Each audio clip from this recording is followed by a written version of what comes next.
Je fais une brève vidéoconférence sur l'organisation du royaume de Bétibé. Alors à présent, je voudrais parler de l'organisation du royaume des Agnis sans vie, qui est dans la région d'Aboisseau. Voilà, le sans vie. Je vais dire d'ailleurs ça, guerrier vit au milieu des guerriers. Parce que les Agnis Brafé, quand ils sont venus, ils parlaient ce qu'on appelle l'Arakwane, c'est-à-dire une langue qui est une variante de la langue Twi, comme l'Ashanti. La langue Ashanti est une variante de la langue Twi, comme on a aussi le Twi de la Kwapno, etc. Donc c'était comme ça. Maintenant, comment ils étaient organisés? Ils sont venus en guerrier et ils ont créé un royaume. D'ailleurs, dans une de leurs chansons historiques, ils disent: avec quoi crée-t-on un royaume? Avec quoi bâtit-on un pays? Avec des fusils. Avec des fusils, nous l'avons fait. C'est comme ça, ils ont conquis plusieurs peuples de la région, dont les Bétibé, les Mochobo qu'ils ont appelés Agua, et puis aussi des éléments qui étaient des Agnis, qui parlaient Agnis, mais qui étaient déjà sur le territoire aussi, qui ont été soumis, comme les Sawa de Kotoka, comme les Ahua de Kofikoro, etc. Alors, comment ils étaient organisés? Il y a la famille royale. Le clan royal est d'un lignage qu'on appelle le lignage Oyokofwe, en fait, qui est aussi une autre branche de la filière ou du clan qu'on appelle Alangwa. Voilà, Alangwa. Alangwa et Sandane, c'est le même groupe à l'origine. Et le roi, avant, d'ailleurs, la première capitale, c'était Sima. C'était dans la forêt de Sima. C'est à la suite d'une épidémie de variole que la capitale était transportée à Krenjabo, qui a d'ailleurs été créé par un autre lignage, qui est un lignage de clan Sanglo, c'est-à-dire ce qu'on appelle la famille Adingra, qui sont dans le quartier Yakassé de Krenjabo. Alors, comment ils sont organisés? Donc, il y a la famille royale. Le roi, il est à Krenjabo. Maintenant, il a des frères. Bon, vous pouvez dire, en français, on dit cousin germain, mais ce sont ses frères. Ce sont d'autres branches au sein du lignage royal. Ce qu'on appelle les Malata Nani. Donc, c'est comme un arbre. Un arbre, il y a le tronc, il y a la racine, mais il y a des branches. Voilà. Une branche aussi du lignage était à Kwakrou. Kwakrou. Et justement, l'un des membres influents de la famille royale à Kwakrou était Tchemele, Nana Tchemele. Si bien que d'ailleurs son tabouret, son siège aussi est à Kwakrou. On appelle Tchemele Bia.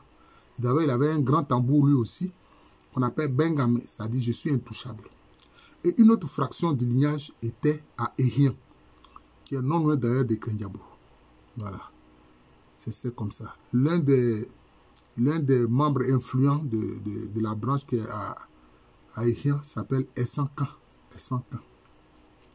Alors,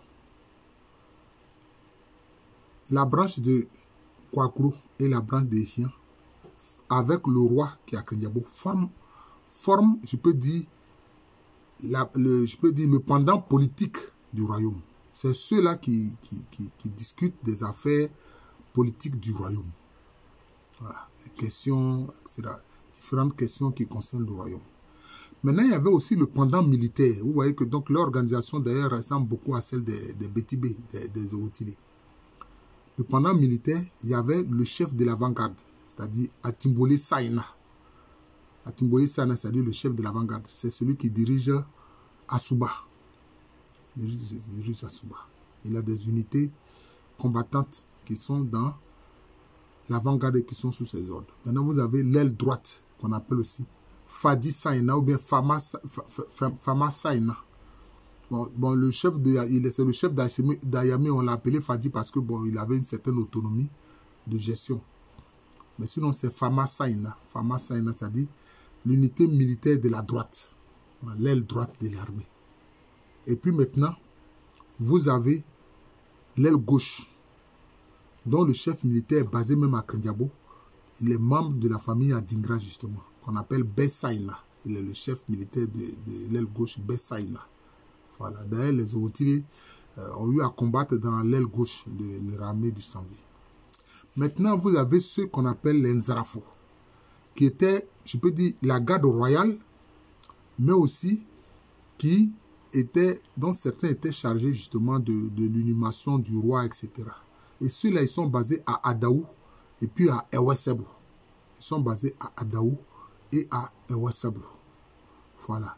Donc, c'est comme ça. Maintenant, donc pour les grandes affaires du royaume qui impliquent aussi la sécurité, etc., à côté des frères du roi, Akwaokro et Aïchia, vous avez les chefs militaires et les gardes royaux, notamment. C'est tout cet ensemble-là qui formait justement, je peux dire, ceux qui gouvernent et qui dirigent le royaume Agni sans vie. C'était comme ça ils étaient organisés.